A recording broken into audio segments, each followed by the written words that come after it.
hello, ladies and gentlemen. Welcome to another Fuds on Film podcast. I am your genial host, Scott Morris, and I'm joined today by Drew Tavendale.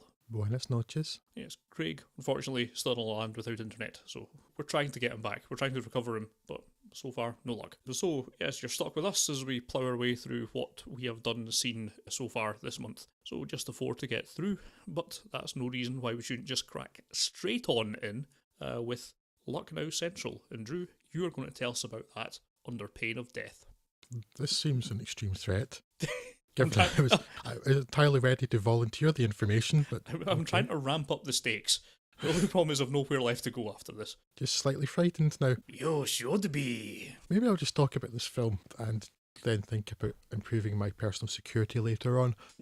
Kishen Girotra, Farhan Akhtar, is a small-town man who dreams big. He wants to create his own band and be a musical star.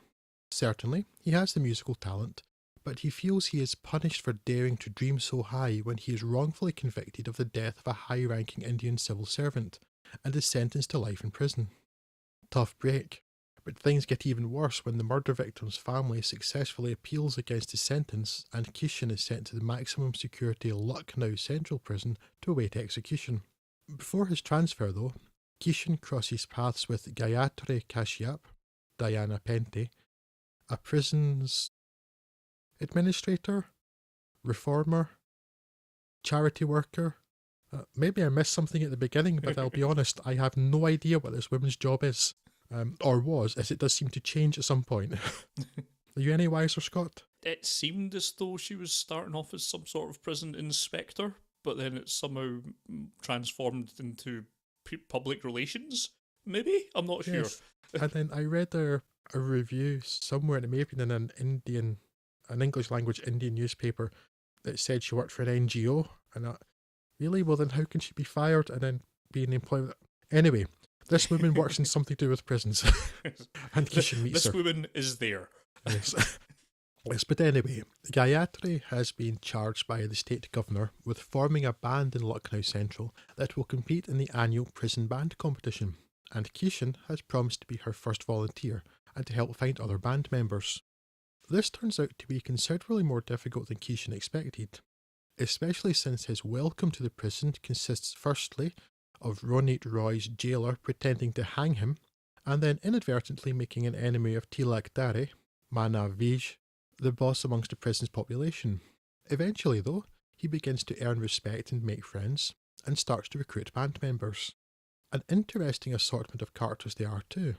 There's Deepak Dobrayel's Victor, an engineer and electrician, Gippy Gruel's Parminder Singh, who has a job in the workshop, Enamolak's Deekat, a cleaner with the permission to go anywhere within the prison, and Rajesh Sharma's Panditje, a tailor.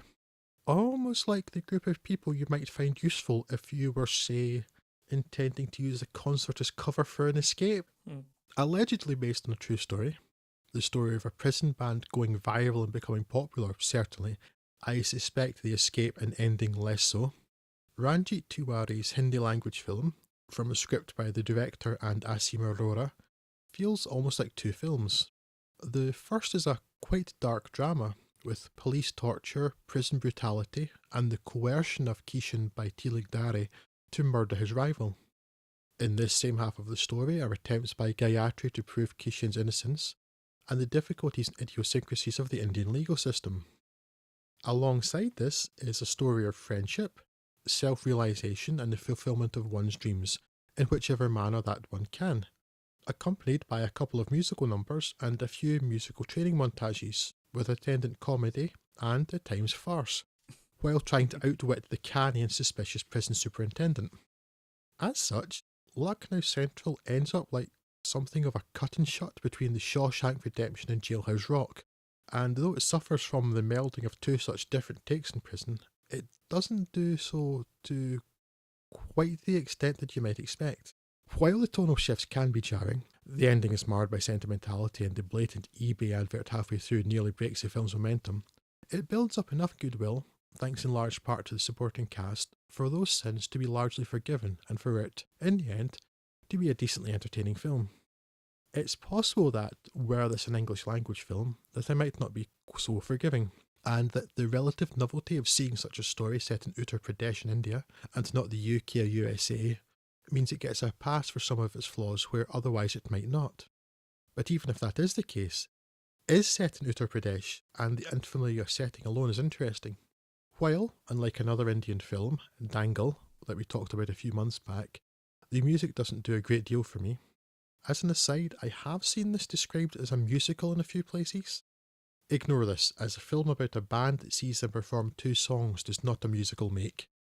The cheesy glitz of the band competition has some appeal, and the improvised performance that gives the band fame is genuinely entertaining. I also find quiet amusement in the fact that, while following the subtitles, I listen to the dialogue in Indian films to see if I can distinguish words and sounds, and I'm constantly discombobulated by the apparently random insertion of various English words and phrases into the middle of Hindi sentences. Yeah. The occasional entire sentence in English just to throw you off entirely, and then back into Hindi. Very strange. So strange. And I know why. The fact that it's English in particular is a colonial issue, but I understand why so many Indians speak English is that India has about 40 languages, and English is the one language in which people from all over the country have a good chance of making themselves understood in. But it's so strange that it's Hindi, the English word, Hindi, the English phrase, Hindi, English sentence, Hindi word.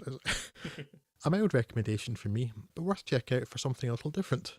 Yeah, I enjoyed Lucknow Central for the most part, and I have no major complaints about it. It's, as you kind of touched on, there's a strange amount of tonal whiplash. I kind of had this pegged in the first 5 to 10 minutes. Like, oh, okay, you're a happy-go-lucky pop idol kind of thing going on. Yes, that's what it feels like from the beginning, doesn't it? And then all of a sudden, police torture. It's like, oh, that's quite brutal. So this has all got a bit darkest timeline all of a sudden.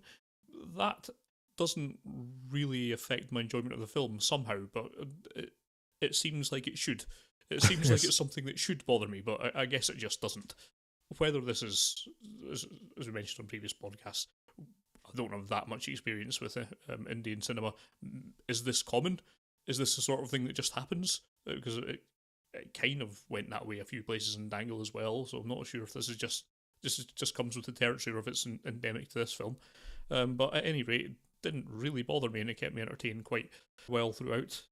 Farhan Akhtar's quite a watchable lead character, and it kind of hinges off him quite well, and he managed to keep my engagement all the way throughout it.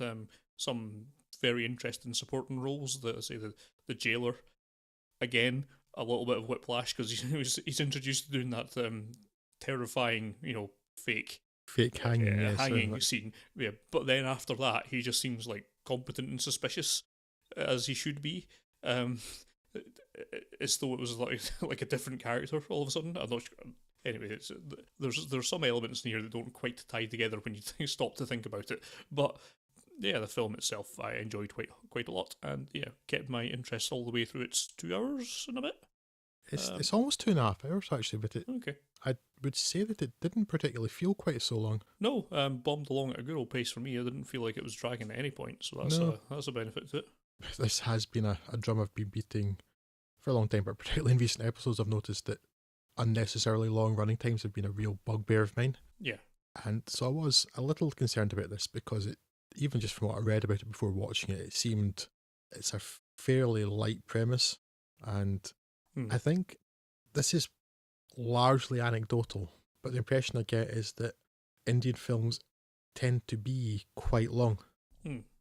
It's not uncommon for an Indian film to run 2.5, 3 hours easily, but both this and Dangle are films that are approaching, I think Dangle's even just slightly over 2.5 hours, and it feels objectively like there ought not to be enough material in there to cover that time. Yeah. But both of them, this and Dangle, bomb along quite happily, and the time just passes without noticing it.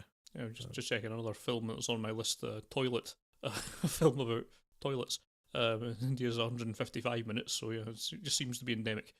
Yes, I think the other Indian film we covered recently, Hotel Salvation, which was only about 90 minutes, is very much the exception rather than the rule. Well, the point being, it's not an issue.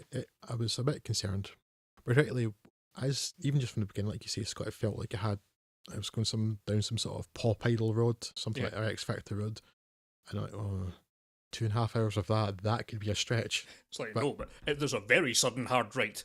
It's Yes. just like, Well, the fact that that keeps you so off kilter because of that very strange change in tone is what makes the time pass more quickly. I don't know, but it does pass quickly, and it's an enjoyable time to have. Because the side characters are really quite interesting and quite distinctive. yeah. I think maybe the only thing that I would do, again, possibly too much of him would have skewed the tone too much the other way, but the do you like Dari, the villain? Yeah. That guy, I don't know if it's because of his wonderful moustache, but he just looks evil. He's menacing, yeah. And I would have liked to have seen more of him. But beyond that, yes, it's an interesting film, quite entertaining, definitely funny in parts. So definitely something worth checking out. Yeah, solidly enjoyable. It's like a good old 3.5 to 4 out of 5. Definitely well worth taking a look at, I think. Absolutely.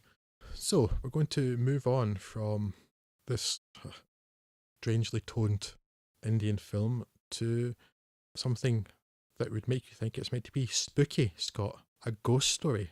Yeah, well, we'll see. Right, to be fair, I knew what I was getting into with this film, so I'm not going to be too angry with the ghost story. You're leaving that to me. Good. Yes.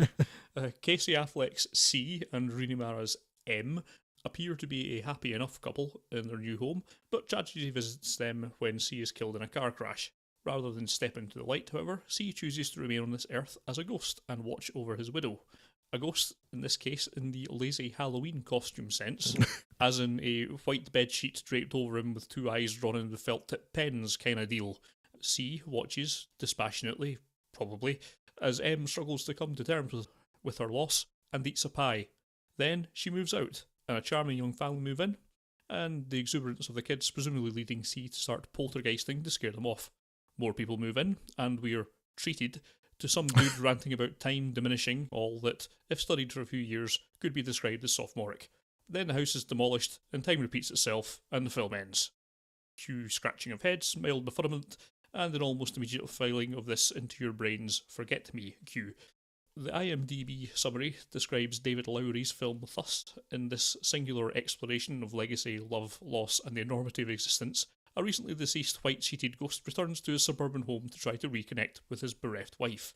If you're able to read any of that into this film, as many breathless reviews have, then more power to you. I applaud your irrational attempts to impose meaning on garbage.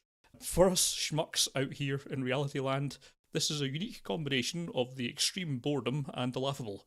We're supposed to find C's besheeted form, I gather, has an expression of yearning, of a dehumanised expression of raw emotion, and instead, there's not one time he didn't creep up at the edge of the frame where the out-and-out stupidity of the concept didn't just make me laugh. The swelling soundtrack clumsily indicates emotions, while the muted, washed-out visuals compete with the narrative for the dullest thing in the film. Now, I've seen some very slow-burning, glacially paced art house films that I've found quite affecting, such as With a Girl of Black Soil, but there's no connection for me at all in a ghost story, and it's really hard to take a film seriously when over 5% of the film's running time is devoted to watching someone eat a pie. I wondered if you were going to mention that. Might be a flan, hard to say, such is the enigma of the film. It got off to a really bad start with me, just for a couple of relatively trivial things. I mean, what I assume was an attempt to avoid product placement concerns. Casey Affleck's is producing a musical track at some point, so he's sitting with his headphones on. But they're quite clearly Sony MDR 7506s. They are relatively well known if you know anything about headphones, because they're like major studio ones. And it's like recognising a Shure microphone or something, isn't it? Yeah, you know it when you see it. Distinctive look. Yes, and I guess I'm biased because it's what I'm using right now. But so one the left hand side has Sony gaffer taped over on it, but it says Sony on the other side as well, and they've not gaffer taped that one up. And it's just, what's the point of that? Rather more importantly, or less obscurely perhaps, there just seems to be no plausible scenario where C would be able to engineer a fatal car crash on the road that you're shown that he's on if he'd tried. Yes. I mean, it's practically in his driveway, and it's just annoying. You didn't even need to show it. You could run something off. I don't know. So there's a couple of minor points really early on that just made me go, what? And when you're already doing that before you've introduced Casey Affleck in a bedsheet, It just asks a lot of its audience for very little in return. But I had sort of expected this. I was hoping for the best, but it delivered the worst, or at least the most boring. So I think if you want film to read in a more academical sense, then there's probably something you could start digging into here. But yeah, for anyone else, no. Just no. No.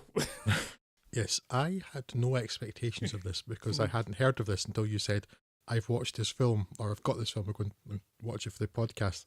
Well, I will do the same then, because I'm a fool like that sometimes, but at least we can talk about it.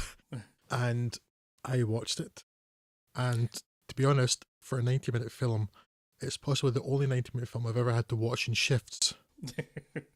Because I could not cope with it in one go, because I just wanted everything to end. Because when you mentioned, Scott, too, about the 5% of the running time being devoted to someone eating a pie, I think it's important to our listeners to understand that is not in any way, shape or form hyperbole. I timed it and everything. I was kind of watching that scene slack-jawed and really? It just went on and on and on. And like, but didn't you get the anguish that she was conveying through pie eating? No, I just thought... But that's apparently what it was. Oh, no, but I'm watching this and I'm thinking, Rooney Mara's really skinny. So assuming she doesn't eat much, therefore her stomach's going to fill really quickly. That woman's going to be physically ill. I really hope she didn't have to do more than one take. Because when she runs to the toilet to throw up, I'm thinking, that may actually be genuine. I'm not convinced that's part of the role. Because it spends, what is that? It's like almost 10 minutes, right? It's not quite that bad, but it's getting there. I think it was 6 or 7. So literally 6 or 7 minutes of watching a woman sitting on the floor eating a pie. And that was just the time to eat the pie. I wasn't counting the ancillary moving the pie from one table to another, which now I come to think about it, is such an integral part of the performance that it is closer to 10 minutes when you count all pie-related activity. Yes. No dialogue here. Nothing happening. It's not acting because she's a woman eating a pie. And I'd say all I can think about is, okay, if she's had, even in this one take, that amount of pie would make me sick. I'm a big man. This skinny woman, she's going to be physically, genuinely sick. What are you doing? Please don't let her have done another take, because that's just cruel. Really stupid method acting. And that's just where there's so many problems with it. This horrendously oppressive score, which I don't know if you thought it was meant to be sort of really important or something, and it just came across as pretentious and terrible. And I don't care for meta reviews and things, but occasionally I'll see them and it tickles me how divergent from my opinion some people's can be. And the Rotten Tomatoes scores for this are 90% positive. Really? It's good when you find the odd film where you look at it and think, I am being gaslighted here. There's no way this there's no way they believe this. It's impossible, because this film is a steaming turd. There is nothing in this film. I thought The Revenant was bad for a film that didn't actually have any performances in it. It at least had a bear. This one's got a pie. Yeah, there's literally no performance, because I'm quite certain that is Casey Affleck under that sheet, at least for 95% of the time. Oh yeah. He seems like the type of actor who would actually do that, just stand on the sheet and think that he's getting performance by standing in a sheet. But for the most part, there's a lot of roles, and a lot of actors can do a lot of things in an unspoken way. First of all, there generally needs to be some speaking, of which there was almost none in this film. And yeah, what would the speech be? It's like, I am going to eat a pie. Yeah. Nom nom nom. I have eaten a pie. Oh no, it's bleh. Well, that's not even just focus on that scene. There's all the other scenes too. It's like Rooney Mara. You see, there's a really extended sequence of her driving away from the house, and she's not acting with it. She's concentrating on driving, and that's all you see in her face. And it just doesn't stop. It goes on for 3 or 4 minutes, I think. And this film is full of those things. But it gives you all that time to think. Yeah. To think, Drew, about how stupid this film is. All these reviews saying that it's some sort of meditation on death and loss and things. It's not. It's really not. Nothing happens. It's got this horribly oppressive score and nothing happens, and there's a ghost. And there are moments too, like, as you mentioned, when this young family moves in, we understand that time has moved on when this ghost is still trapped in this place. Okay, but then there's, I assume we're supposed to feel some sort of sympathy for Casey Affleck ghost, but then he's just an absolute dick to some kids. It's like, no, I don't like him. I don't care for this ghost. He's a bad ghost. Go away. Casper, he is not. And I don't understand what this film thought it was saying, or why it thought it needed this really bizarre frame of looking like a, I don't know, I guess maybe like a 35mm camera shape or something like that. Yeah, the sort of 4:3 ratio sort of Yeah, deal but thing with that's got rounded going on. corners. I don't, that adds nothing to the film. It doesn't frame it interestingly. I mean, I wasn't annoyed by it because I was, in as much as It's if the it was least of the film's problems. 69, it wasn't going to make any difference. You know, Yeah. there's still nothing happening inside of that frame. But it's like, well, I mean, you've chosen that very, very distinctive frame for a reason. I have no idea what it is because it doesn't make any difference. Nothing is happening. I think it's to try and emulate the feeling of the film being filmed on a smartphone, but in like portrait ratio, so that when they've tried to show it widescreen, it's only been able to do the 4:3. Or I think that's what it was going for. So it's a meditation on Yes. smartphone films, probably. What I will say is that the first, I stopped watching it in the first shift a little after the extended pie sequence because I genuinely couldn't carry on. I wasn't even. Just to reiterate, we are talking about a film with an extended pie sequence, and that's got to be a first, surely. It's the first one that I can think of, first and only, Scott. Yes. And here's the thing too: this film is only 90 minutes long. 90 minutes, and I had to watch it in shifts because I could not sit through this. I will say that I was going to say enjoyed it more. That's wrong. I disenjoyed it less. I was going to invent the word. I disenjoyed it less, very much in the second half. Perhaps because the extended pie sequence was behind me and I felt I'd gotten over some sort of hump, or perhaps just because by that point I knew what I was in for, and I just wanted to get to the end so I knew that I'd seen it. Because in my entire life, I genuinely believe there's only one film I've never made it to the end of that I've started.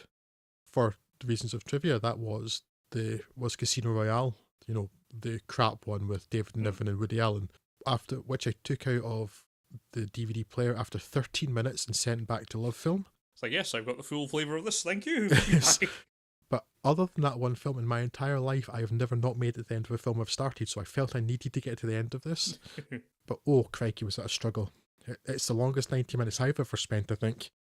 But really, I can sum up my thoughts on this film by ignore everything I've said, right? And I'll give you one sentence. Pie. Well, no, beyond that. Beyond pie? There's beyond things pie. beyond pie? Wow, this has opened my eyes. This is a film in which a ghost commits suicide.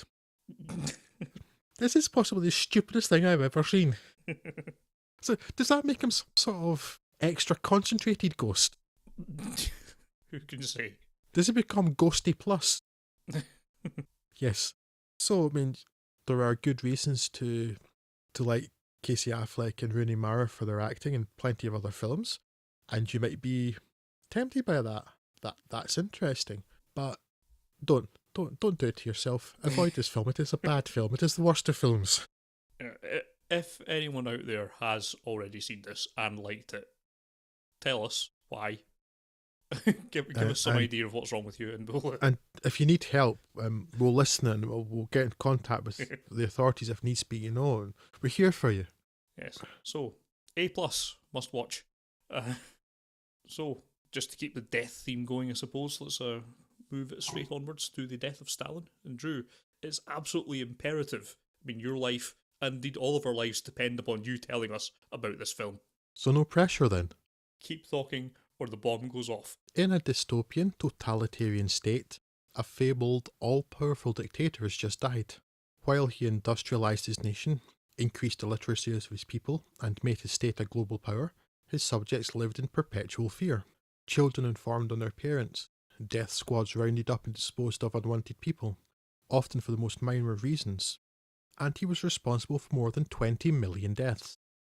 In the hours and days following his demise, his venal underlings scheme and plan vying with each other in the power vacuum for the right to succeed him.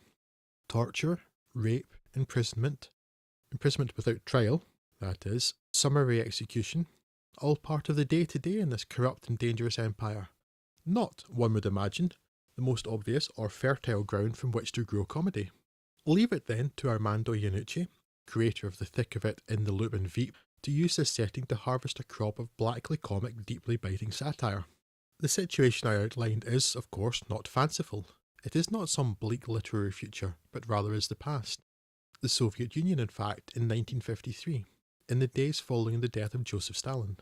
Based, loosely, on the graphic novel Le Mort de Staline by French duo Fabian Nouri and Thierry Robin, Iannucci's film, from a screenplay by himself, David Schneider, Ian Martin and Peter Fellows, begins with a concert broadcast by Radio Moscow.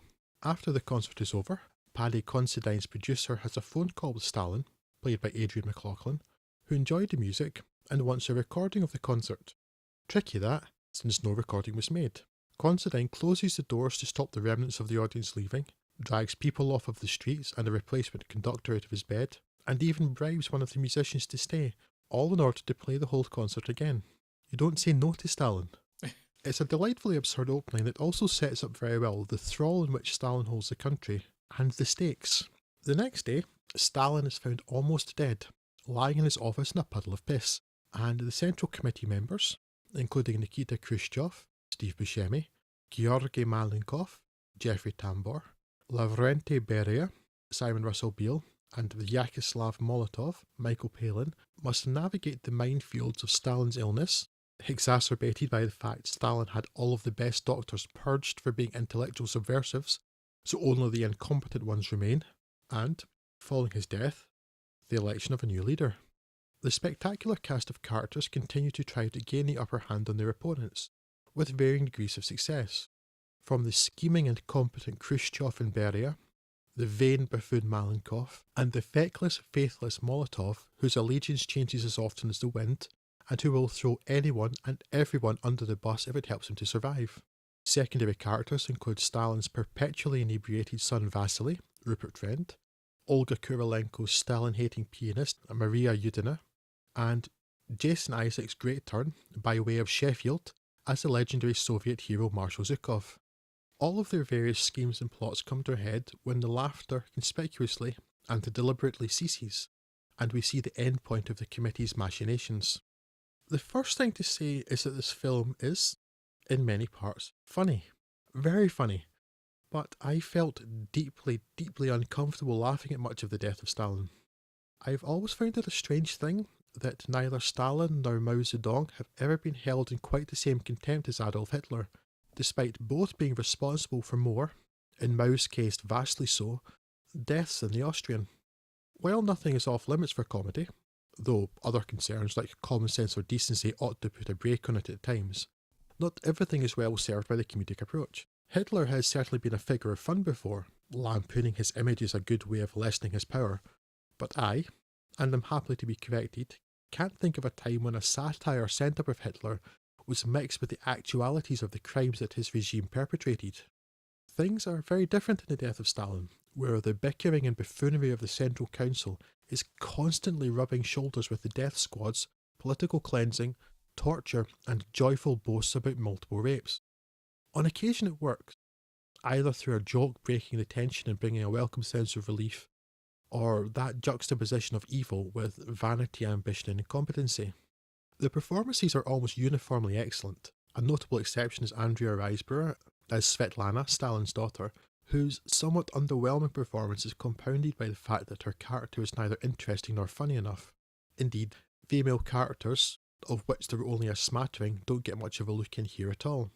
Anyone familiar with the Veep and the thick of it will know that Iannucci has created some stonking female characters, so I suspect this is more a result of the period than the writing. But the men, Buscemi, Palin, Isaacs, Tambor et al., are well served, and they all generate some deep laughs. Not so Simon Russell Beale though. Very little of what Beale says is funny. Not that he's bad. Indeed, he's quite the opposite. His performance as Deputy Chairman and Head of the Secret Police Lavrenti Beria is good. Too good. His is genuinely one of the most sinister performances that I've ever seen in a film, and even now, several weeks removed, he still gives me the heebie-jeebies. It's sharply written, expertly acted, and often very funny, but Iannucci's brand of humour and satire works very much better when the weapons are words and the knives in the back are only of the metaphorical variety. Poking fun at the bickering politicians in Whitehall and on Capitol Hill is fine, but it begins to feel very, very uncomfortable and incongruous when these petty, self-interested squabbles are put beside death, and death in such vast amounts. Attempts at one-upmanship and being seen to be decisive and in control are robbed of much of their potential for humour when, for instance, a spat over allowing the trains to start re-entering Moscow leads directly to the death of 1,500 civilians. I recommend The Death of Stalin, but it's a recommendation with caveats, and anyone considering watching it really should be aware of the issues that I've mentioned. But, being made duly aware, and if you've enjoyed any of Iannucci's other works, then I'd be greatly surprised to find that you didn't like The Death of Stalin. Well, it's an interesting point you're bringing up with the juxtaposition of the kind of real immediacy of the death in that, because I mean, if you think about it, that's going all the way through in the loop. It's not so immediately apparent and it's not mixed in with actual things. But I mean, that whole thing is the march to the Iraq War and all the havoc that brought unto us. Although it feels somewhat more detached from that. Yeah, I mean, it does feel more detached in that film, but you know, it is the same thing. I would assume that this has been done deliberately by Iannucci. This is, you know, trying to bring it more to the fore. There has been that current in some of his work before. It didn't really bother me all that much when watching it, but it certainly just on a kind of existential level, it did, however, bother me in the fact that it sort of made things obviously much less funny. It was strange coming out of this film because I hold Iannucci in such high regard that I only really, really liked this film, and that's a bit of a disappointment that it wasn't, you know, immediately the best film I've seen this year. But I largely echo everything that you're saying there, so I won't spend too much time going over it. Simon Russell Beale's performance is amazing. He's like the. You know, at some points you could almost imagine him being sort of avuncular, but then he's avuncular in the most evil, sinister way possible. Yeah. I mean, when I said his is one of the most sinister performances I've ever seen, that there's not a hint of exaggeration there. No. It's genuinely frightening. Yeah. I would not want to get on the wrong side of him. Yeah. Hugely solid cast. There's something strange about the way the accents are used, which somehow works, even when they're saying the most depraved things. The fact that it's somehow being delivered by a Russian but in a Yorkshire accent sort of defangs it a little bit. So yeah, most of that works, and yes, it's a really good cast, and they all kind of play off each other really well. Jeffrey Tambor and Buscemi and all that all really do some solid work in here, and some of the situations are, you know, trivial to the point of ridiculous. So I have heard some people complain that this is not being, you know, 100% historically accurate, to which I answer, really? Yeah. You don't say. That's how good of you to notice. Thank you for that. Yes. I mean, a satire based on a graphic novel isn't historically accurate to what happened in Russia in the 1950s, when nobody knows exactly what happened behind closed doors anyway. Yes. That's a useful insight. Thank you very much. I mean, I was always under the impression that Georgy Zhukov spoke in a Yorkshire accent, but now you've informed me that this is not a historical document. I'll make sure to recalibrate that expectation in my mind from future. Thanks, you goddamned killjoys. Yeah, as I say, not much else to add to it.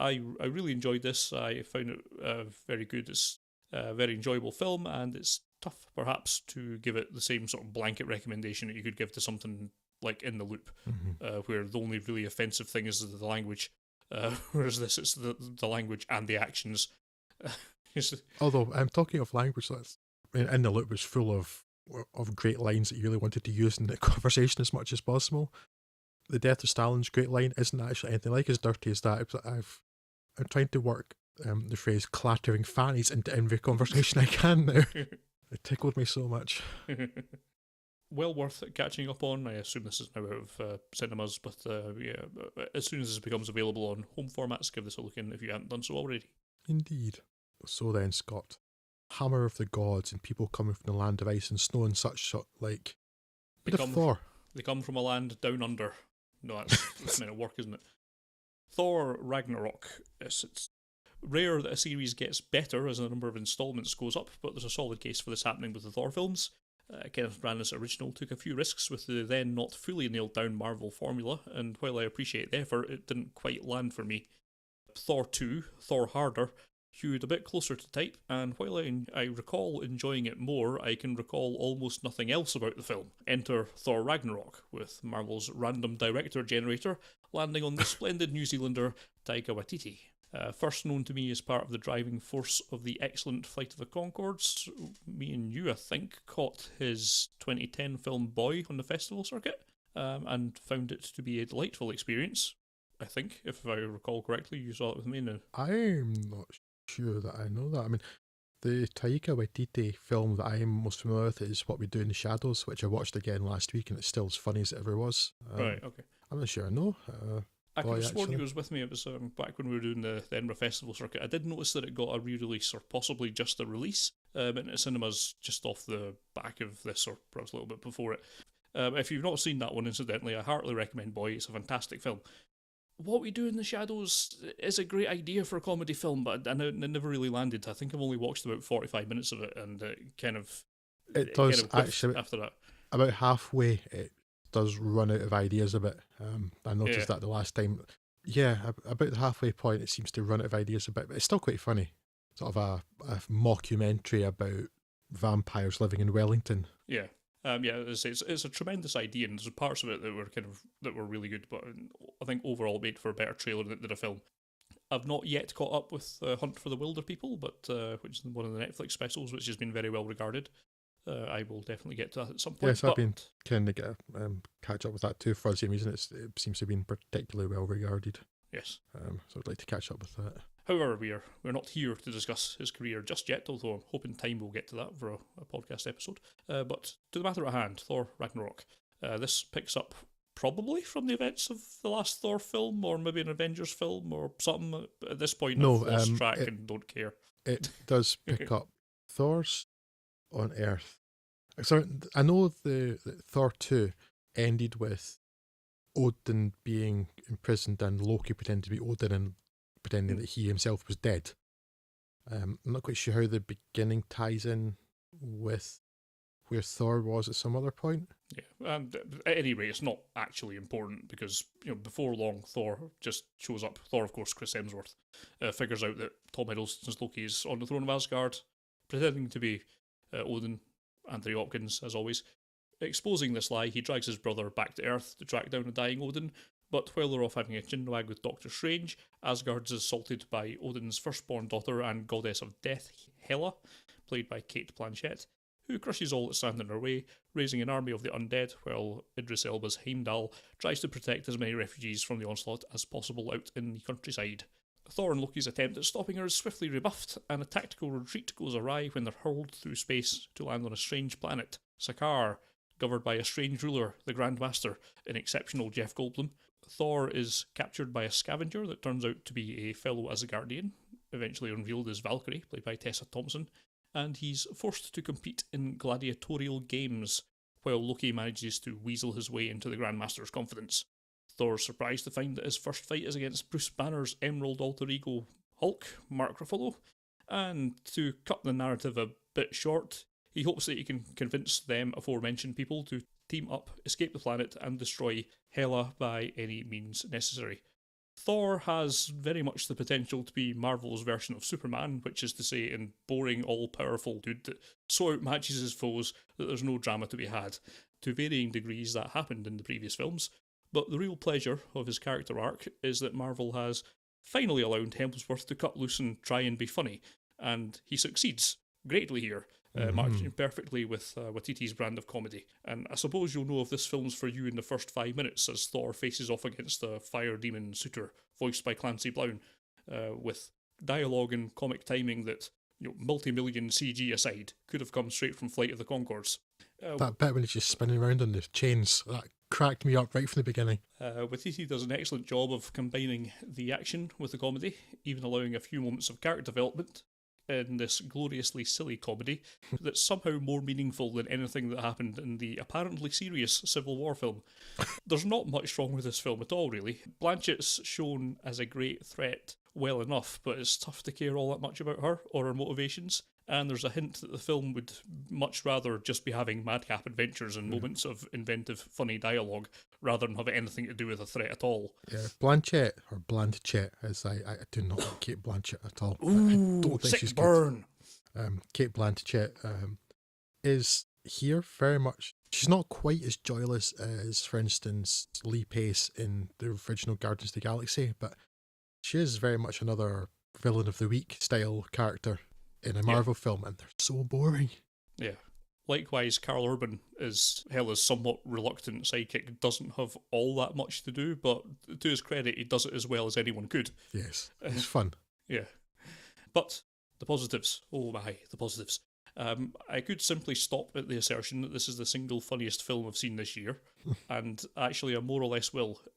The narrative bones of this film are fine, but the fleshy, tasty parts come from a host of terrific comic performances and the chemistry between the featured and supporting cast. Hemsworth, Hiddleston, Ruffalo, Waititi in his role as fellow gladiator creature Korg, all bounce off each other wonderfully, but Jeff Goldblum, of course, seals the show with his performance and his wonderful, wonderful costume. Given that it's been pretty successful, I don't think it's worth belabouring the point, but if you are in tune with this film's sense of humour, it is obviously an absolute delight. And I think that it is now my favourite Marvel Studios film by quite a distance. If you are not on board with this film's offbeat moments, it's perhaps less essential, and also you are a terrible monster who hates fun. I enjoyed this incredibly. I don't think I've smiled as much in a cinema, certainly this year. A heartily enjoyable film. I laughed like a drain, assuming drains are known for laughing well. This is just sort of almost directly in line with my sense of humour, and it has so many just wonderful little moments. And not wonderful, huge moments where, awesome things happen. It's just little throwaway lines or pointless little scenes or little flourishes, like when they're trying to escape in the ship and they put birthday mode on the spacecraft and a little holographic Jeff Goldblum goes up, "It's my birthday!" Silly little moments like that just absolutely made this film for me. It's as far as you can push the Marvel formula without it becoming a kind of self-parody, I think, and it's all the better for having its limits explored. Great stuff. I loved it. Yes, me too. It's a remarkable thing, and I would not have anticipated that I found a Marvel film funnier than an Armando Iannucci film. Yeah. I would not have put money on that happening. Yeah, it's probably the funniest thing I've seen this year as well. I mean, the thing about Marvel films is that they are at their best always when they're not taking themselves seriously. Yeah.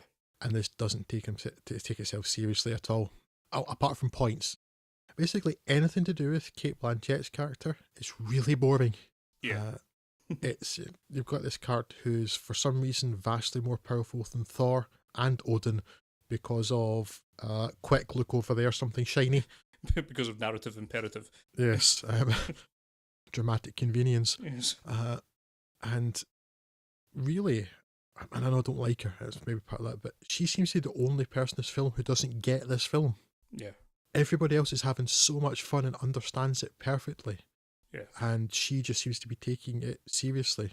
And even there's one point when they're in Norway with Anthony Hopkins, and he seems to be in a coma in those scenes. He's an old man now, so I think they just woke him up from his nap to do those Norway scenes. But when he's in the Asgard scenes, when he's meant to be Loki at the beginning, that's not giving out a bit. It's at the beginning when they're doing the play with Matt Damon of all people. Yeah, and the other Hemsworth. Yeah, one of Chris Hemsworth's two brothers. Yeah, I think, yeah. Not the Hunger Games one, the other one, I think. But yeah, even in those scenes, Anthony Hopkins gets this film, and the cameo, which is actually a callback to one of the after credit scenes, maybe from not Civil War, Thor 2 maybe. But the scene with Benedict Cumberbatch as Doctor Strange, really fun, and because Doctor Strange is kind of a weird character, it works better if they're going to tie it in with other things that have happened. That character's a good one to do it with.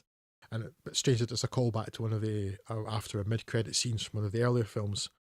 But it's all just, everybody's just having a laugh and gets it, apart from Kate Blanchett, who's just like the villain of the week, and she's the big bad.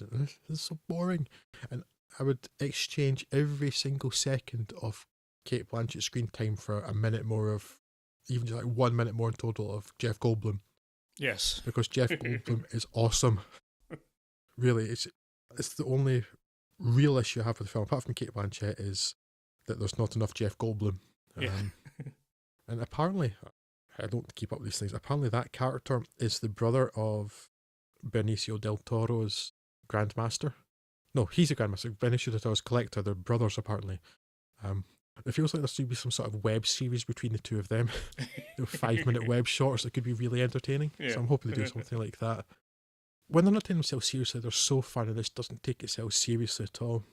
And I remember really, really despising the first film. And it bothered me that it didn't bother more people. Not the film itself, it's because from the start of the first film, Thor is set up as a mass murderer. Yeah.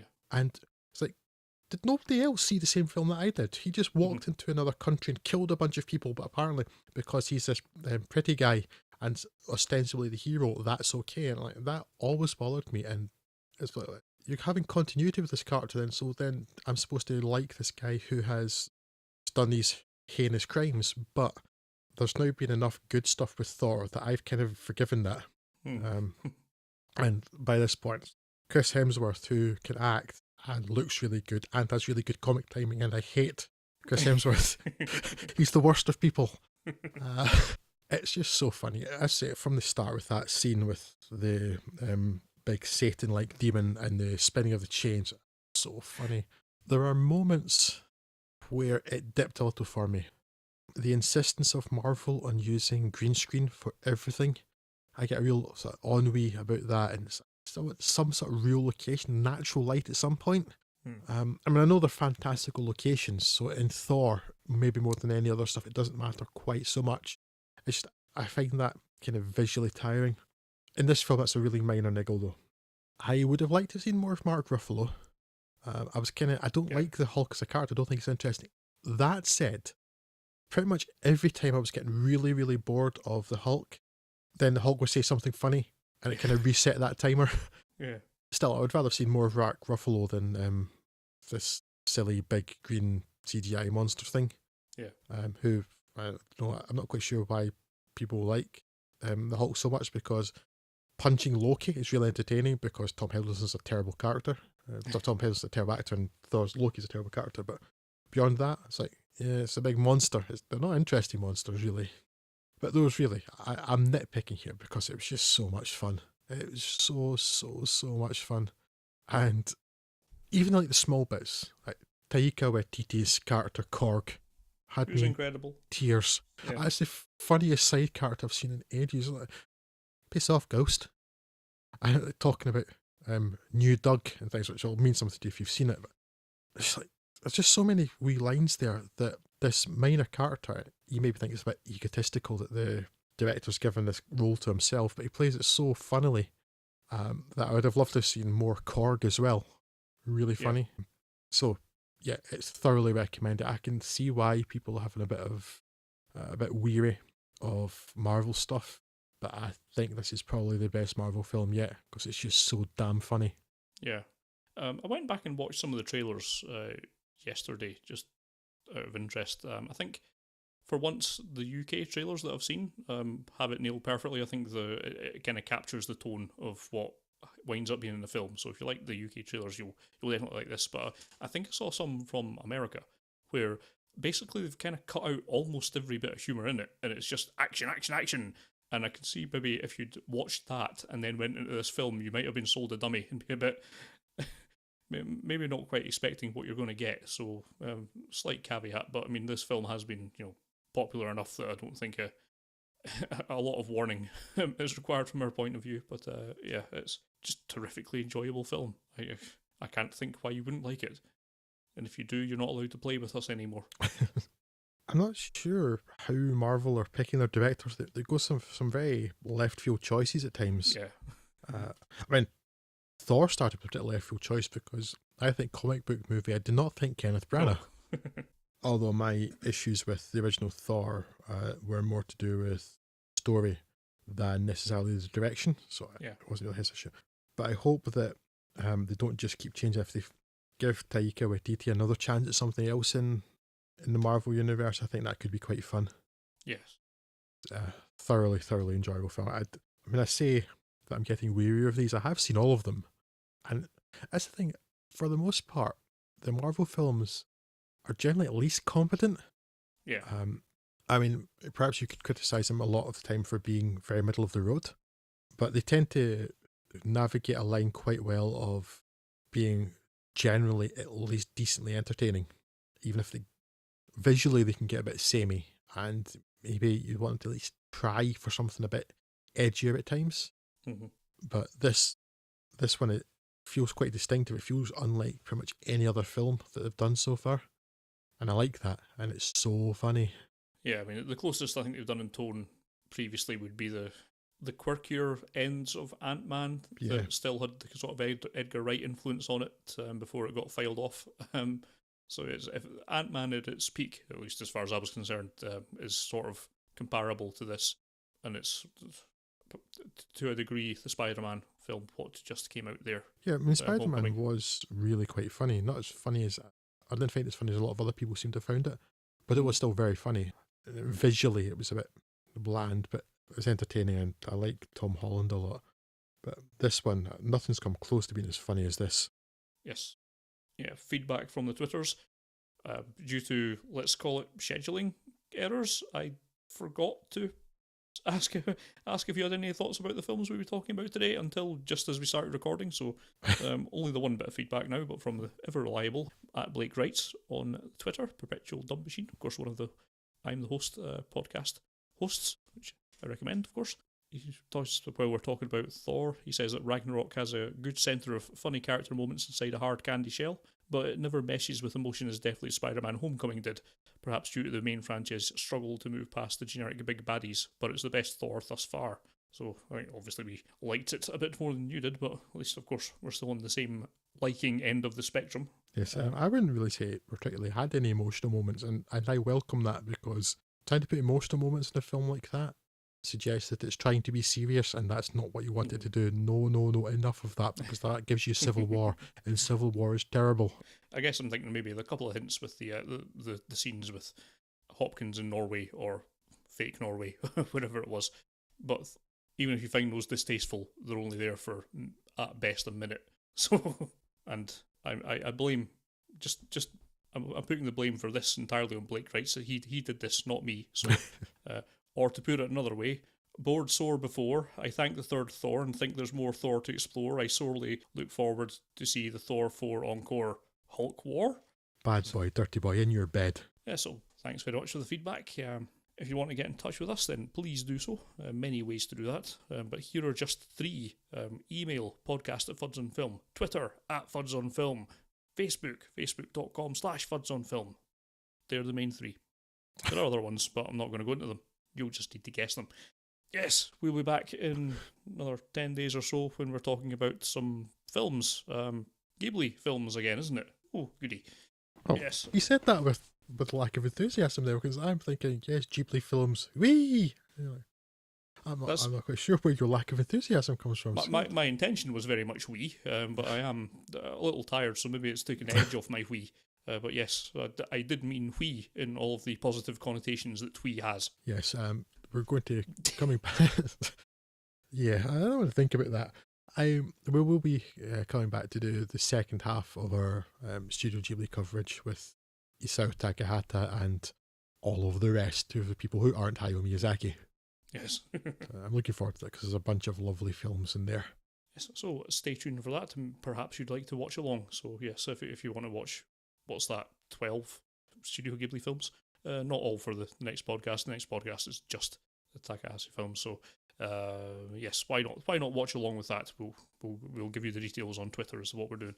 Yes, I will say, not to give anything away about which ones I think are particularly good, but if you want to watch in particular Grave of the Fireflies and The Tale of the Princess Kaguya, you would be doing yourself a favour. So, yes, we will be back to talk about those forthwith, but until such time, I thank you for your attention. I've been Scott Morris, and Drew Tavendale has survived Hasta la próxima. this time.